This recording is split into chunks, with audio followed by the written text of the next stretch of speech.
Définir l'entrepreneuriat, comme c'est dit dans les dictionnaires ou par certains grands autres entrepreneurs, mais moi j'ai une façon à moi de définir l'entrepreneuriat.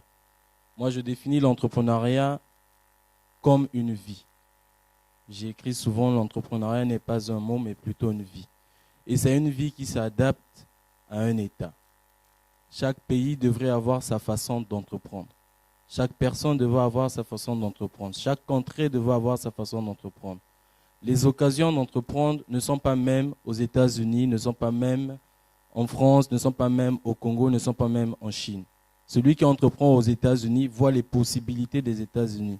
Celui qui entreprend au Congo voit les possibilités du Congo. Mais moi, je vais parler des possibilités du Congo.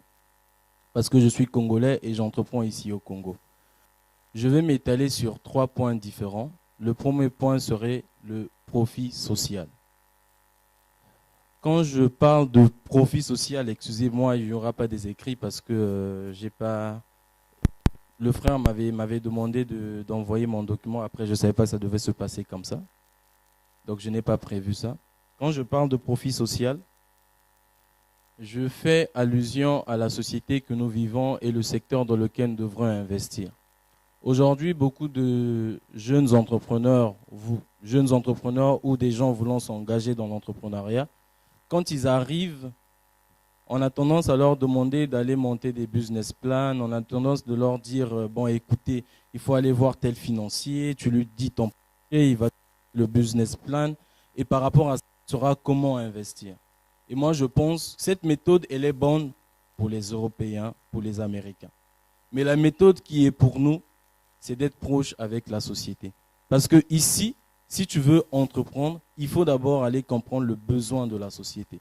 Nous sommes dans une société où nous ne maîtrisons pas trop les différentes classes. On ne sait pas qui sont riches, on ne sait pas qui sont pauvres, tellement les gens vivent dans le paraître.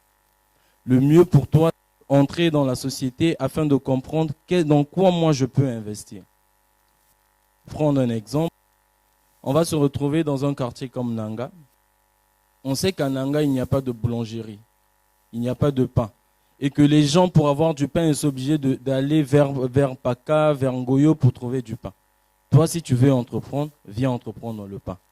Il y a des gens qui m'appellent parce qu'ils savent que je suis entrepreneur. Ah, le lion, dis-moi, j'ai 8 millions là, mais je veux entreprendre. Dans quel secteur pourrais-je entreprendre? On n'entreprend pas parce que seulement ça nous passe par la tête. On entreprend parce qu'on découvre un problème, qu'on en fait une solution. Mais pour découvrir ce problème, il faut être proche du social. On n'entreprend pas seulement pour paraître comme certaines personnes pour entreprendre. Ils veulent déjà être en costume, bien habillés.